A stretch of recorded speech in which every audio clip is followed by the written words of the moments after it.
ಕಡತ ನ್ಯೂಸ್. ಜವಾಬ್ದಾರಿಯುತ ಸರ್ಕಾರವಾಗಿ ನಾವು ಜನರಿಗೆ ವಿಶೇಷ ಮತದಾರರ ಪಟ್ಟಿ ಪರಿಷ್ಕರಣೆ ಬಗ್ಗೆ ಜಾಗೃತಿ ಮೂಡಿಸಬೇಕು. ನಾವು ಆ ಕೆಲಸ ಮಾಡ್ತೇವೆ ಅಂತ ಡಿಸಿಎಂ ಡಿಕೆ ಶಿವಕುಮಾರ್ ಅವರು ಹೇಳಿದರು. ಕರ್ನಾಟಕ ರಾಜ್ಯದ ಎಲ್ಲ ಜನರ ಹಕ್ಕು ಉಳಿಸಲು ಇಂದು ಪಕ್ಷದ ಮುಖಂಡರ ಸಭೆ ಕರೆಯಲಾಗಿದೆ. ಚುನಾವಣಾ ಆಯೋಗ ನೀಡುವ ಅರ್ಜಿ ತುಂಬಿಸಿ ದಾಖಲೆ ಸಮೇತ ವಾಪಸ್ ನೀಡಿದವರ ಮತ ಮಾತ್ರ ಉಳಿಯುತ್ತೆ. ಅರ್ಜಿ ವಾಪಸ್ ನೀಡಿದವರ ಮತದಾನದ ಹಕ್ಕು ನಷ್ಟವಾಗಲಿದೆ. ಈ ಬಗ್ಗೆ ಬಿಎಲ್ಎಗಳ ಮೂಲಕ ನಾವು ಇವುಗಳನ್ನು ಖಾತರಿಪಡಿಸಬೇಕಾಗಿದೆ ಅಂತ ಹೇಳಿದರು. ನಾಳೆ ಸಮಸ್ಯೆ ಆದರೆ ಜನ ಪ್ರಶ್ನೆ ಮಾಡುವುದು ನಮ್ಮನ್ನೇ. ಮತದಾರರು ಅರ್ಜಿ ಹಾಕಿಕೊಳ್ಬೇಕು, ಇಲ್ಲದಿದ್ದರೆ ಮತದಾನದ ಹಕ್ಕನ್ನು ಕಳೆದುಕೊಳ್ಳಲಿದ್ದಾರೆ.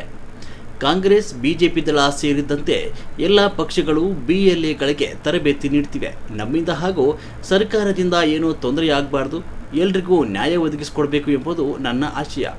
ಚುನಾವಣೆ ಗೆಲ್ಲುವುದು ಬಿಡುವುದು ಬೇರೆ ವಿಚಾರ, ಮತದಾನ ಕಳೆದುಕೊಳ್ಬೇಡಿ ಅಂತ ನಾವುಗಳು ಹೇಳಬೇಕು ಅಂತ ಹೇಳಿದರು.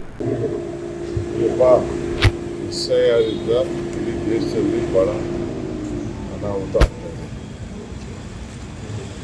ಸಾಮಾನ್ಯ ಜನ ಬಡವರಿಗೆ ಇನ್ನು ನಾವು ಅದನ್ನು ಪರಿಚಯ ಮಾಡ್ಕೊಂಡಿಲ್ಲ. 50 ಲಕ್ಷ 60 ಲಕ್ಷ 90 ಲಕ್ಷ ಈ ರೀತಿ ಒಂದೊಂದು ರಾಜ್ಯದೆಲ್ಲ ತೆಗಿತಾ ಇದ್ದಾರೆ. ನಮ್ಮಲ್ಲೂ ಕೂಡ ಶುರುವಾಗಿದೆ. ನಮ್ಮದು ಸರ್ಕಾರ, ನಮಗೇನು ಕಾಂಗ್ರೆಸ್ ಪಾರ್ಟಿ ಬಿಜೆಪಿ ದಳ ಅಂತಲ್ಲ, ಎಲ್ಲ ವೋಟರ್ಸ್ ಯಾರು ಬಡವರಿದ್ದಾರೆ ಆ ಬಡವರಿಗೆಲ್ಲ ನಾವು ಇದನ್ನು ಅವರು ಪ್ರತಿಯೊಬ್ಬರು ಕೂಡ ಅರ್ಜಿ ಹಾಕೋಬೇಕು.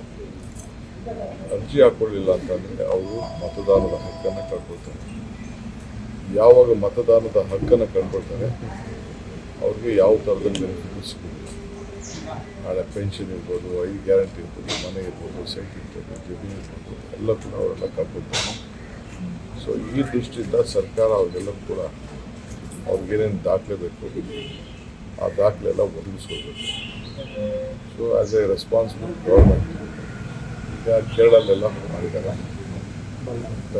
ಬಂಗಾಳಲ್ಲಿ ಮಾಡಿ, ಬಟ್ ಅದನ್ನು ಅಪೀಲ್ ಸ್ಟೇಜ್ಗೆ ಹೋಗಿ ಅದನ್ನು ಅಕ್ಸೆಪ್ಟ್ ಆಗಿಲ್ಲ.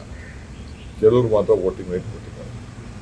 ಸೊ ಹಂಗೆ ನಾವು ಎಲ್ಲರಿಗೂ ಕೂಡ ಎಲ್ಲ ಪಾರ್ಟಿಗಳು ಕೂಡ ಅವ್ರ ಬಿಎಲ್ಎಗಳನ್ನ ಮಾಡ್ತೀವಿ, ಎಲ್ಲರೂ ಕೂಡ ಮಾಡ್ತೀವಿ. ಸೊ ನಮ್ಮಿಂದ ಏನು ತಪ್ಪಾಗಬಾರ್ದು, ಸರ್ಕಾರದಿಂದ ಏನು ತಪ್ಪಾಗಬಾರ್ದು, ನಾವು ಎಲ್ಲರಿಗೂ ನ್ಯಾಯ ಒದಗಿಸ್ಕೊಳ್ಬೇಕು.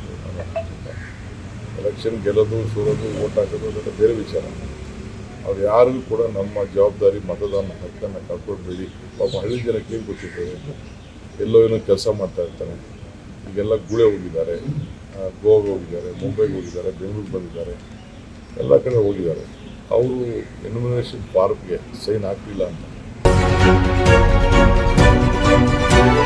ಪಬ್ಲಿಕ್ ಕಡತ ನ್ಯೂಸ್.